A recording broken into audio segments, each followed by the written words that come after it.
பார்க்க போகிறோன்னா, ஆடு வளர்த்தா லட்சத்தில் சம்பாதிக்கலாம்னு யூடியூப்பில் சொல்கிறாங்க.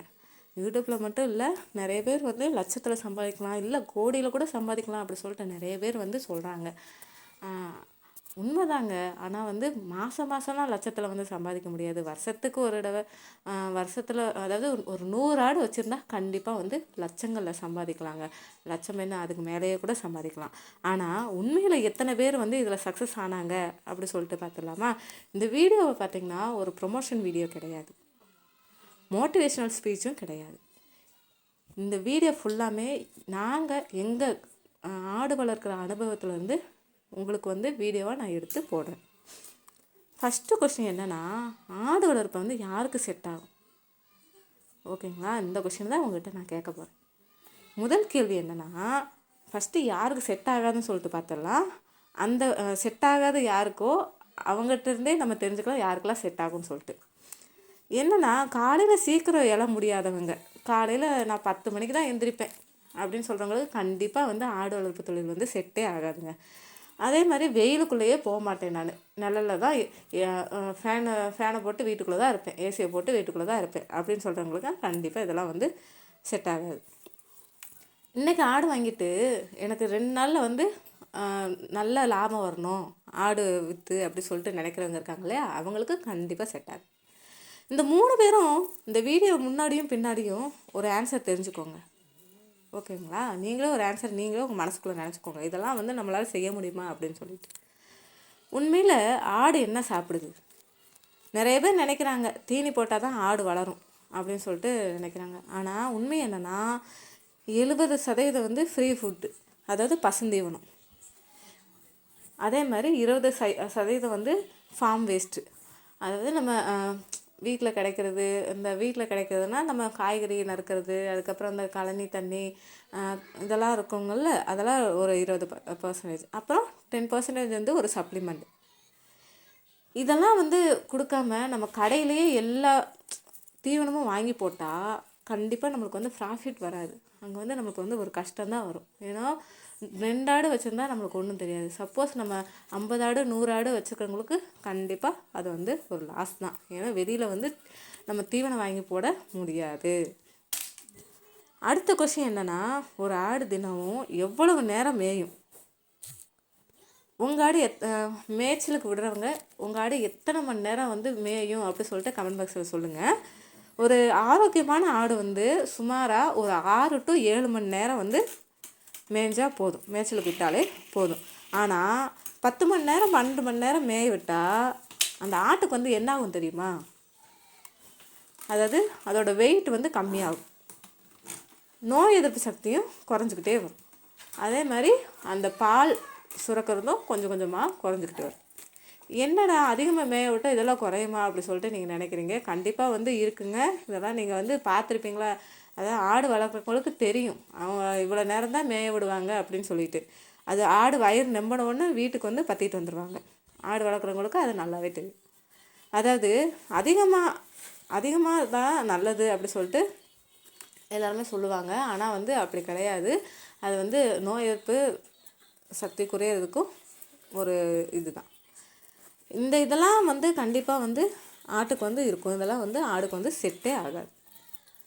இப்போ ஆடு, அதாவது 90% ஆடு பார்த்திங்கன்னா நோயால் சாகிறது கிடையாது.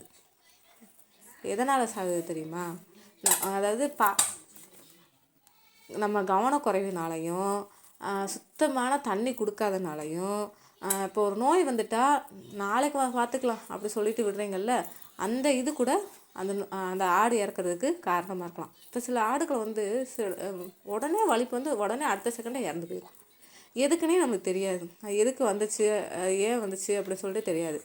ஏன்னா அதுக்கு 1 வாரத்துக்கு முன்னாடியே நம்மளுக்கு சில அறிகுறிகள்லாம் வந்து காமிக்கும் அது என்ன ஆகும் அப்படி சொல்லிட்டு. அதெல்லாம் வந்து ஆடு வளர்க்குறவங்க அதெல்லாம் கவனித்து பார்த்து அதுக்கு வந்து ட்ரீட்மெண்ட் வந்து கண்டிப்பாக கொடுத்தாங்க. ஒரு நாள் சும்மா சோர்வாக இருக்குன்னு விட்டுட்டா அடுத்த நாள் வந்து ஆடு இருக்காது. இதை வந்து இந்த உண்மையை வந்து யூடியூப்பில் யாருமே வந்து சொல்ல மாட்டாங்க.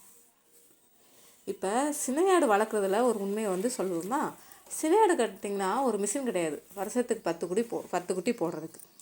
அதை சினையாடுன்னு சொல்லிட்டு நம்ம ரொம்ப தூரம் மேய்ச்சலுக்கு கூப்பிட்டு போகிறோம்ல, அது வந்து ரொம்ப ரொம்ப தப்புங்க. அதே மாதிரி மற்ற ஆடுகள் இருக்கிற இடத்துல அதை வந்து சேர்த்து வைக்கிறதுனால மற்ற ஆடுகள் இதை வந்து முட்டுறதுக்கான வாய்ப்புகள் இருக்குது. அதனால் சினையாட்டை தனியாக வைக்கிறது தான் நல்லது.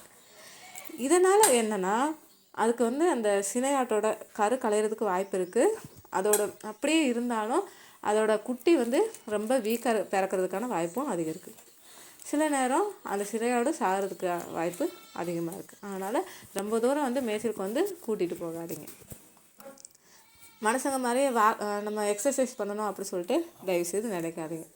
சினையாடு எப்பயுமே வந்து அமைதியாக இருக்கணும். அதுதான் நம்மளுக்கு வந்து பெரிய லாபத்தை வந்து கொடுக்கும். ஏன்னா அது வந்து ஒரு நம்ம ஃப்யூச்சர் லாபம் அப்படி சொல்லிட்டு சொல்லலாம். அடுத்து பார்த்திங்கன்னா குட்டி வளர்ப்பில் பண்ணுற மிஸ்டேக். பிறந்த குட்டி பார்த்திங்கன்னா கண்ணுக்கு வந்து அழகாக தான் தெரியும். ஆனால் அங்கே தான் மிஸ்டேக் தான் ஆரம்பிக்குது. என்னென்னா நம்ம வந்து தாய்ப்பால் வந்து லேட்டாக கொடுக்கறது, குளிரில் வைக்கிறது, ஈரத்தரையில் வந்து குட்டி பிறந்தானே போடுறது, இதெல்லாம் வந்து ஒரு தப்பு தான். ஏன்னா வந்து ஒரு குட்டி போச்சுனாவே அது நம்மளோட வருங்கால லாபம் போச்சு அப்படின்னு சொல்லிட்டு அர்த்தம். ஏன்னா குட்டி தான் நம்மளுக்கு ஆடாக மாதிரி நம்மளுக்கு லாபத்தை கொடுக்குறது. அதனால் குட்டியை வந்து நம்ம சரியாக கவனிக்கணும். இப்போ வந்து எல்லாருமே லட்ச வருமானம் அப்படி சொல்லிட்டு சொல்கிறாங்க. அந்த ப்ராஃபிட் உண்மையா, அந்த லாபம் உண்மையா அப்படி சொல்லிட்டு பார்த்துடலாமா? ஒரு ஆடு வந்து ஏடிஎம் மிஷின் கிடையாதுங்க. ஃபஸ்ட்டு இப்போ ஒரு வருஷம் வளர்க்குறோன்னா ஃபஸ்ட்டு நம்ம வந்து நிறைய கற்றுக்குறோம். 2வது வருஷத்தில் பார்த்திங்கன்னா ஒரு நிலையான ஒரு அந்த ஆடு வளர்க்குறத நிலையாக என்னெல்லாம் பண்ணணும் அப்படி சொல்லிட்டு ஒரு செயல்முறையை கற்றுக்குறோம். 3வது வருஷம்தான் நம்ம வந்து அதிலேருந்து ஒரு லாபத்தை வந்து பார்க்க முடியும். இந்த 3 மாதத்தில் லட்சம் வரும்னு சொன்னால் அது வந்து கண்டிப்பாக வந்து ஆட்டு பண்ணை கிடையாது. அது வந்து ஆடு வளர்க்குற ஒரு பண்ணையோட ஒரு கணவன் கூட சொல்லி இது பண்ண. ஏன்னா 3 மாதத்தில் லட்சம் வருங்கிறதுலாம் ரொம்ப அப்பட்டமான பொய் தான். ஏன்னா 100 ஆடு 200 ஆடு வச்சுருந்தா வேணால் சொல்லலாம்.